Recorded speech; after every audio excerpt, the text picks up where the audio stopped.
let's find the asymptote for the very first function, y equal to ln bracket 2x plus 1 bracket to the power of 2. Okay, so maybe I apply the laws of logarithm first. So this will give you 2 ln 2x plus 1 then bracket.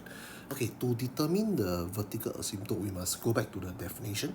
Vertical asymptote is actually the value of x, for which of course x must be of some finite value, in which y is actually undefined.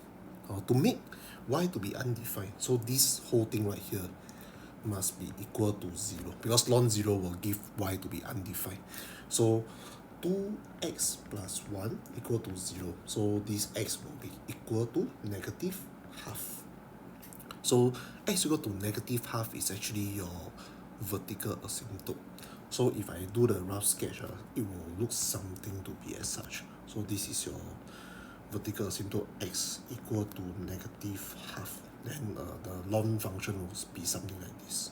Then of course the x-intercept and the y-intercept, I leave it to you. Okay, then for the next function, for the next part will be the horizontal asymptote. Of course, if you look at the definition of horizontal asymptote, it's actually the behavior of y in which x tends to positive infinity and negative infinity. So this y must actually be of course must be tending to some finite value as well. Okay, so if you go back, if let's just say I write down the function y equal to 2 ln 2x plus 1, right? So x tends to infinity, which is this part. So this is your x-axis, right? So it's tending to infinity. You can see that your y value, so the y is actually this part, right?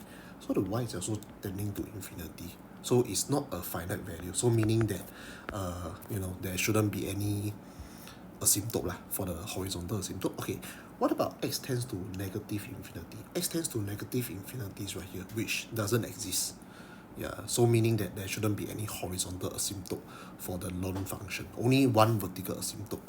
Okay, the next function will be your y equal to x to the power of 2 over e to the power of x. Yeah, so let's determine the vertical and your horizontal asymptote. For the vertical asymptote, so same thing, the value of x in which y is undefined. So the value of x, right, there's no such value of x, because the value of x must be defined, must be finite, finite value.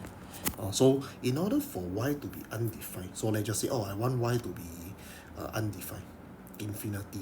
So this e to the power of x, right, must be equivalent to 0, which is not possible, as e to the power of x, right, will always be strictly more than 0.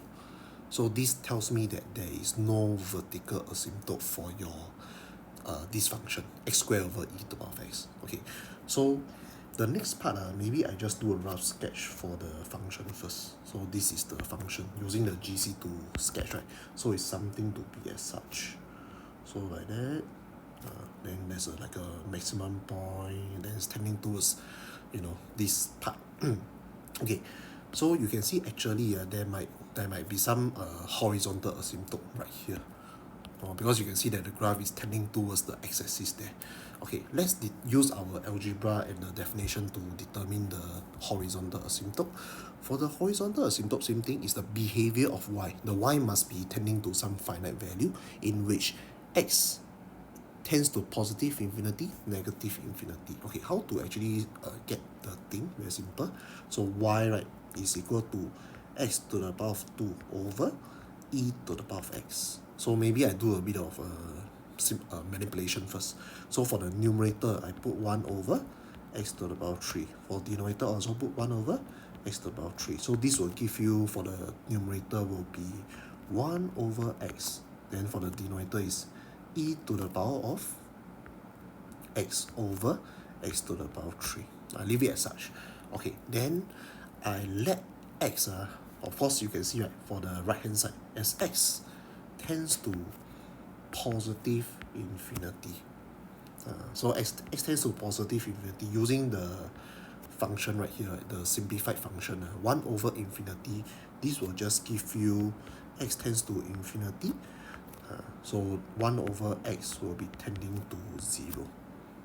So meaning that the whole of the y, because this is y, so this is y will be equal to 0. So there is one horizontal asymptote because this is the behavior of y as x tends to infinity. So this is one of the horizontal asymptote. Okay, what about the negative infinity part? So negative infinity, as you can see, is actually 2 here. So as x tends to negative infinity, y will be tending towards positive infinity. Of course, nevertheless, y equal to 0 will still be your horizontal asymptote.